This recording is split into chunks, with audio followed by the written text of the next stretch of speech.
নমস্কার বন্ধুরা, আমি সৌমিতা আর আজকে আমি তোমাদের জন্য নিয়ে এসেছি আমার একটা ছোট্ট ব্লগ। তো আজ আমি তোমাদের সম্পূর্ণ মাইক্রোওভেনে চিকেন বানিয়ে দেখাবো। তো অ্যাকচুয়ালি আজকে রামনবমী। তো আর সবচেয়ে বড় কথা হচ্ছে আমার বাড়ির গ্যাসটা সকালে আমি একটু খিচুড়ি করতে গেছিলাম, তো সেই সময় শেষ হয়ে গেছে। এবার সঙ্গে সঙ্গে তো বুক করলে একদিন তো টাইম লাগে, আজকে বুকিং হয়েছে, কালকে আসবে। তো রাতে কি খাবো। তো এদিকে জয়ের খুব ইচ্ছা হয়েছে, ও রাতে একটু চিকেন খাবে। তো বললো যে ঠিক আছে তাহলে বাইরে থেকে একটু চিকেন কিনে আনি। তো আমি বাইরের চিকেনটা একদমই অ্যাভয়েড করতে চাইছি, বিকজ এত গরম আর মেয়ে ঝাল একদম খেতে পারে না। আর বাইরে থেকে কিনে আনলে সেটা তো অল্প বিস্তর ঝাল হবেই হবে।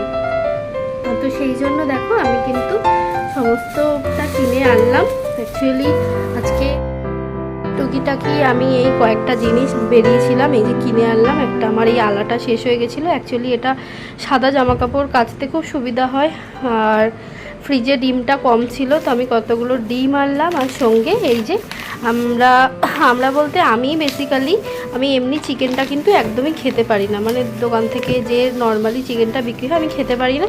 তো আমি হরিণঘাটার চিকেনটাই খাই।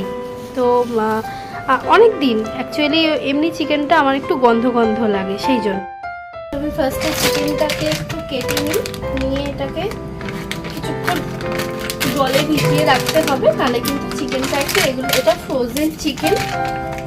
এই যে দেখো এটা ফ্রোজেন চিকেন সম্পূর্ণ। তো এটাকে আমি একটুখানি জলে ভিজিয়ে রাখছি কিছুক্ষণ, তাহলে চিকেনটা কিন্তু নর্মাল রুম টেম্পারেচারে চলে আসবে, দেন আমি রান্নাটা করতে পারবো। আর এবার আমি পেঁয়াজগুলো আমি একটা এখানে একটা বোল নিয়েছি, তার মধ্যে কিছুটা তেল ঢেলে দিয়েছি। অ্যাকচুয়ালি তেলটা আমি ভিডিওটা অন করতে ভুলে গেছিলাম, আর অনেকটা স্টেপ এগিয়ে গেছিলো। তো এখানে তেলটা যেহেতু দেওয়া হয়ে গেছে, আমি আর তেলটা কিন্তু তুলিনি। তো তোমাদের এটা অবস্থাতেই দেখাচ্ছি, তেলটা দিয়ে দিলাম এবং কিছুটা এটা এবার গরম করতে দিয়ে দেবো। এই যে ওভেনে দিলাম এবং এটা ওই 6-7 মিনিট মতো, আবার আমি 7 মিনিট মতো দিয়ে তেলটাকে কিন্তু গরম করতে ছেড়ে দিলাম। তো আর এই যে আদা রসুনের পেস্ট আমি পরিমাণ মতোই করে রেখেছি, যতটা লাগবে আদা রসুন একসঙ্গেই আমি বেটে নিয়েছিলাম। একটা গোটা আদা ঠিক করে পেস্ট করে এটাও দিয়ে দিলাম। আমার সব মশলাই পড়ে গেছে। এবার কিন্তু আমি এটাকে হাত দিয়ে মাখাতে পারবো না, বিকজ তেলটা খুব গরম। তো সেই কারণে আমি চামচটা দিয়ে নাড়িয়ে নিচ্ছি, একসঙ্গে মানে ভালো করে মিক্স করে দিচ্ছি। অ্যাকচুয়ালি মাইক্রোওভেনে খাওয়া দাওয়া কিন্তু খুব একটা খারাপ আমার মনে হয় না, বিকজ এতে আমি অনেক কম তেল মশলায় রান্না করি। আজকে যেহেতু একটুখানি আছে, মানে জয়ের ইচ্ছা যে একটু কষা চিকেন খাবে, সেই জন্য কিন্তু আমি একটু বেশি তেল ইউজ করেছি, নাহলে আমি একদমই কম তেলেই রান্না করি। আর কুট্টুর চিকেন তো ছোটোর থেকে আমার মাইক্রোওভেনেই হয়, বিকজ আমাদের চিকেনটা যখন যে টাইমে আমি গ্যাসে রান্না করতাম, বাড়ির বড়রা যারা খাবে তারা সবাই তো একটুখানি ঝাল তেল মশলা, আমাদের সেরকম ঝাল হয় না, কিন্তু কুট্টুর জন্য তো সেটাও অনেক বেশি। সেই কারণে কিন্তু আমার চিকেনটা আমি এই যে দেখো, একবার ফাইনাল লুকটা দেখে নাও চিকেনের। আমি এবার এটা দমে বসিয়ে দিচ্ছি। এই যে দেখো, দেখতে তো আপাতত কিরকম হয়েছে আমি জানি না আফটার এটা রান্নার পর কিরকম হবে। আর আমি কিন্তু এই চিকেনটাতে আলু ইউজ করব, এবং আলুটা কিন্তু আমি এই মুহূর্তে দেবো না, একটু পরে দেবো। আমি মাইক্রোওভেনে বসিয়ে দিয়েছি, এবং মাইক্রোওভেনে দেওয়ার পর আমি কিন্তু মোটামুটি 10-12 মিনিটেই হয়ে যায়, কিন্তু আমি এই যে 10 আর 5-15 মিনিটের জন্য দেব। যদি না হয় এটা এক্সট্রা থাকলো, আমি 10 মিনিট পর মাইক্রোওভেনটা খুলে আবার চেক করে নেব যে হলো কি না, তারপর আলুগুলো মিনিট 10 পর দিয়ে দেবো। এবার একবার খুলে দেখব, বিকজ প্রায় 8 মিনিট মতো হয়েছে।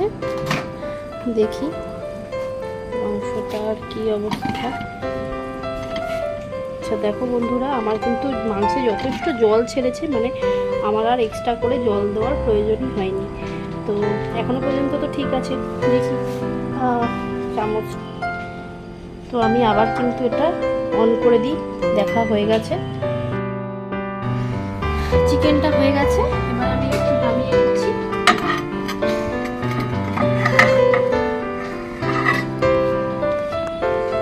দেখি চিকেনটা পুরো পুরো রান্না হয়ে গেছে নাকি এখনো সেদ্ধ হয়নি? ও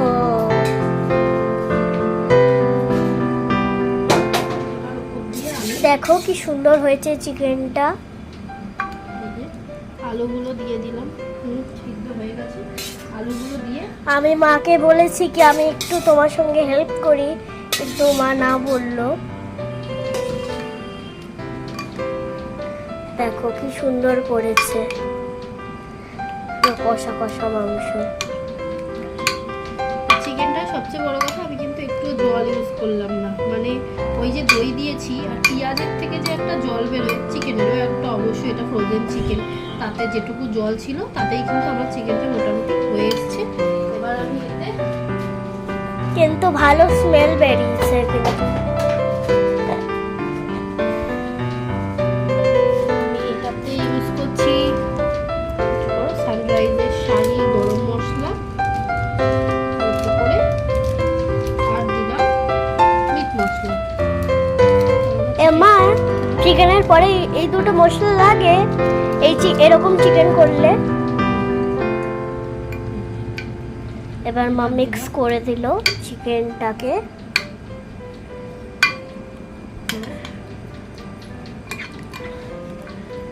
মা আবার তো তুমি একবার মাইক্রোওভেনে একে ঢুকাবে তাই না? কারণ কি আলুগুলো এখন সিদ্ধ হয়েছে, আগে পুরো ঝোলে মাখাতে হবে।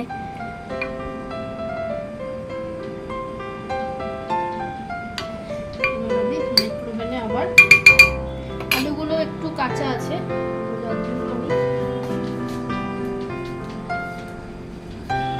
কিন্তু গাইস চিকেনটা অনেক ভালো স্মেল বেরিয়েছে একটা।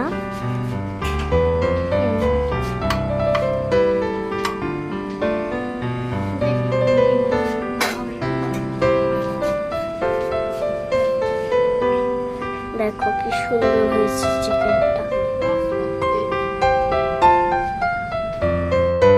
ফাইনালি এবার কিন্তু আমার চিকেনটা রান্না হয়ে গেছিল। এবং সবাই জানিও কেমন লাগলো আজকের ব্লগটা। এখানেই রাখছি, টাটা, বাই বাই।